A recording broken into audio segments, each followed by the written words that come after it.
Now, I don't know how you feel about the obligatory Christmas adverts, but I think you need a little bit of sympathy for the advertisers and the marketers because it's a difficult gig to get right, isn't it? On one level, we want them to give us the hit of Christmas feelings, eggnog lattes, mulled wine, and all that stuff. But on the other hand, we also don't want it to be so saccharine sweet that it's disconnected from the reality of life. In other words, we want a very tricky combination of feelings that we love at Christmas, but also facts that are engaged in the real world, and who's sufficient for these things. John Lewis have done better than most, haven't they? They started their advertising campaign in 2007 in the kind of modern form of the videos. 2011 was the year that it really went viral. You might remember the advert, the kid waiting day by day for Christmas to come, expectant and eager, and then Christmas finally came and he ran downstairs and he grabbed the presents and then he gave a present to his parents. And as a parent myself, I think that's lovely and it's just totally unrealistic, but here we are. And then, of course, we had Monty the Penguin, 2014. This year's not done so well, as one commentator put it with a groan-worthy pun from a Christmas cracker. Edgar the fire-breathing dragon failed to set the world alight. But it's difficult. How do you keep it going on year? How do you deliver the feelings of Christmas and yet not trivialize the facts of the real world? Because here's the thing with Christmas. If it's to be something more than just a bit of escapism, it has to actually connect with real life experience. And so it's nice to kind of think about Christmas and indulge in some myths whilst the mulled wine slips down. But what difference is it going to make when January hits and we're faced with the reality of the real world again?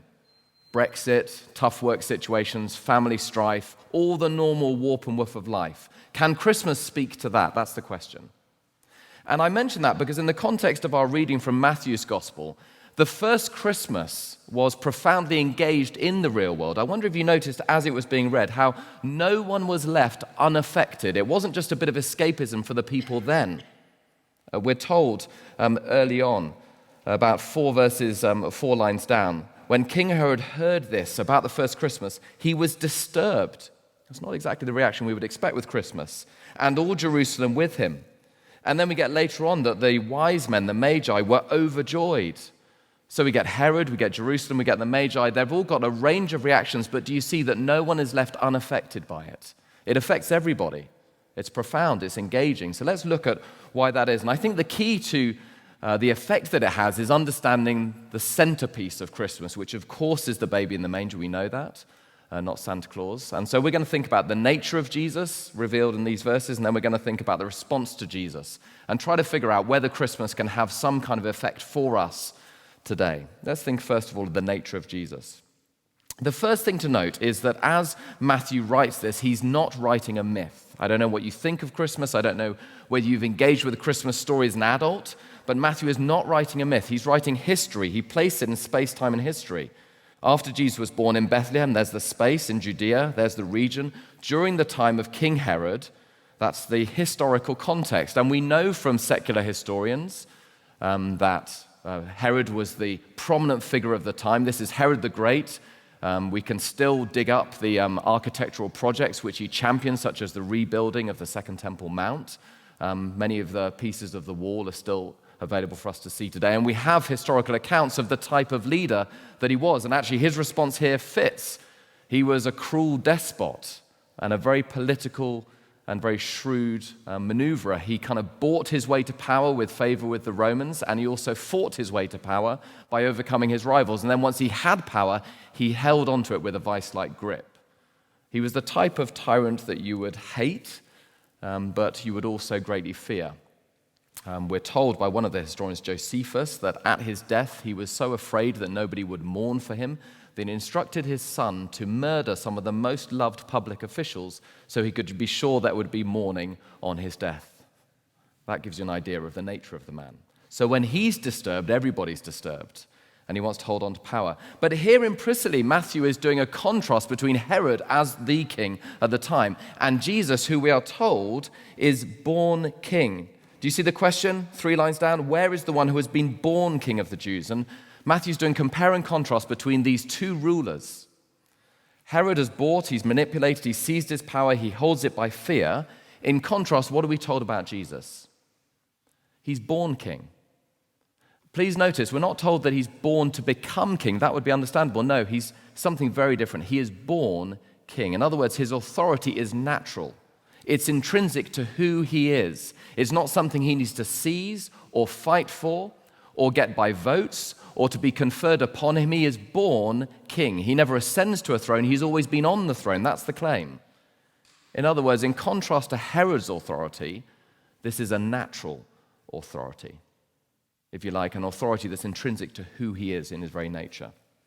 Secondly, see the extent of his authority. We're told the detail of the Magi. Please notice there aren't three. I'm sorry to put a pin in your Christmas balloon. We don't know how many there were. There were 3 gifts. There could have been many of them. Magi may have been kings. They certainly would have been senior kind of diplomats, revered figures, maybe prime ministers, important officials from far-off nations like Babylon. And they come to pay homage and to worship Jesus. Implicitly, this is talking about the extent of Jesus' authority, that his reign rules over all nations. That's why they come from other nations to worship him. Now, Herod just rules Judea, which is a small area of Palestine in the ancient Near East. In other words, Herod's authority is limited, but Jesus' authority is extensive, is total. So he's got natural authority and extensive authority, and we're told he's the long-promised king.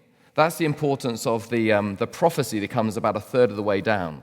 But you, Bethlehem, in the land of Judah, are by no means least among the rulers of Judah, for out of you will come a ruler who will shepherd my people Israel.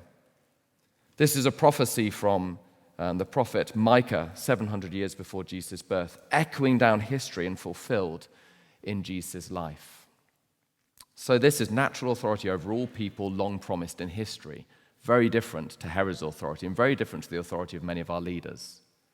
Now, why does this matter? Well, look, I think part of the reason we've been so animated recently about the general election is we know that our leaders really matter. A good leader can really enrich our lives. A bad leader can profoundly stuff up our lives. We know that. That's why we get passionate, and the debate is passionate about the election, whatever the result.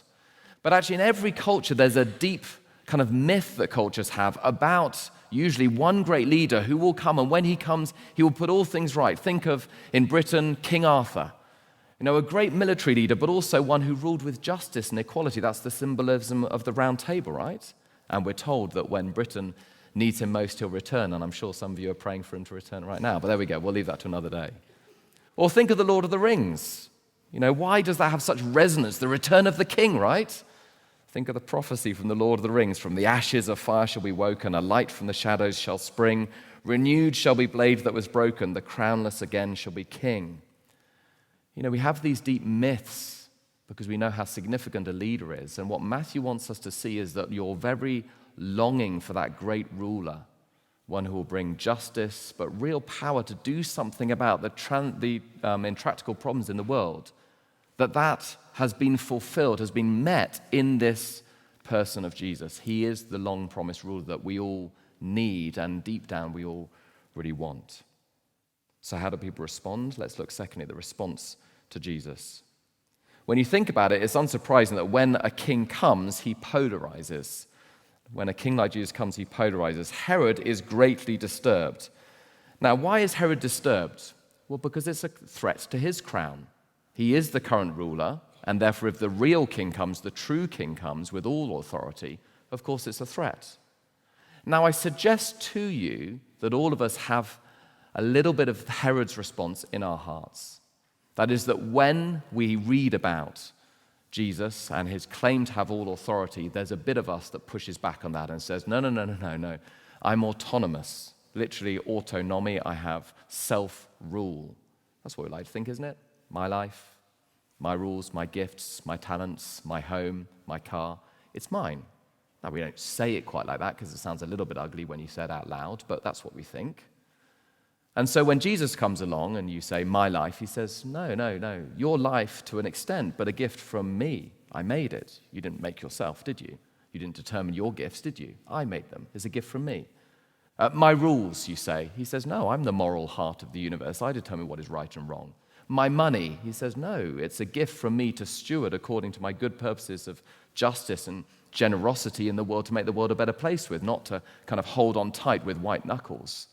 You see, he's a challenge to our declaration of autonomy. And so we tremble a bit like Herod, and we say, I'm not sure I feel so comfortable because you're a threat to the crown being on my head. But did you notice how the Magi respond very differently? They don't seem to find him a threat. They want to worship him. Why is that? Well, I suggest that they grasp something about who Jesus is that we really need to grasp, which is they grasp that though Jesus is the long-promised king, though he has all authority, how he wants to use that authority is not what we would think. Do you notice he's born in humility? He's not born in a palace, he's born in a stable. And we're told that he's born as a baby. In other words, the story doesn't start with him in a palace, the story starts with him being vulnerable. I've got 2 young children. My youngest, Toby, was a baby, only a year or so ago. And when I'd be pushing the pram down the street, I was amazed at how bold people were. They would just kind of poke their head right into the pram and say, oh, what a cute baby. He takes after his mother, does he? And things like that. And then touch him on the cheek. And, now you would never do that with an adult, would you? I mean, that would just be astonishing if someone said, oh, how cute you are. Can I touch you on the cheek? What are you doing? But we do it with babies. Because here's the point. A baby is accessible. A baby is vulnerable. A baby is humble. Jesus comes with all authority, but he comes in humility. Jesus comes with all power, but he comes with accessibility. The more powerful someone is normally, the more inaccessible they are. With Jesus, it's the opposite. Because here's the punchline. He hasn't come to use his power to domineer us. He's come to use his power to serve us. He hasn't come to be glorious and to be distant from us. He's come to be alongside us, God with us. That's what Emmanuel means. And supremely that's shown in his death, because his death is the means by which he opens his arms wide and says, you want to see what I'm going to do with my power? I'm going to lay it all down for you so that you can come to be with me, to be alongside me. I don't want to oppress you. I want to redeem you and save you. That's the nature of his authority. And it's because the Magi grasp something of that they respond very differently to Herod. I wonder as I close, if you were to imagine a spectrum with Herod at one end and the Magi at the other end, where you would place yourself on the spectrum of your response to the person of Jesus. Does his claim to authority threaten you? Does it leave you disturbed like Herod? If it does, can I put it to you that you haven't really grasped what he wants to use that authority to achieve? That is redemption, reconciliation, you with him alongside you, him not lording it over you. And what would it look like for you to take one step along that spectrum this Christmas? Maybe it might be a first look at Jesus as an adult, engaging with as an adult person, not just a child. Maybe it might be reviewing your speculation about who he is and what he's like. Well, either way, my hope is that you will experience something of the joy that the wise men experience as they come to grasp who he really is. Let me close with a prayer. Heavenly Father, we thank you that at that first Christmas, no one was left unaffected by Jesus. Herod was disturbed and Jerusalem with him. The Magi were overjoyed, but everyone was impacted. And I want to pray that wherever we are on that spectrum, we would be moved along it towards the response of the Magi who grasped Jesus' authority, but also his humility, who grasped his glory, but also his sacrifice on their behalf. Help us to experience the joy of that first Christmas, that our lives would be changed and that we might know who Jesus is. We ask it for his name's sake. Amen.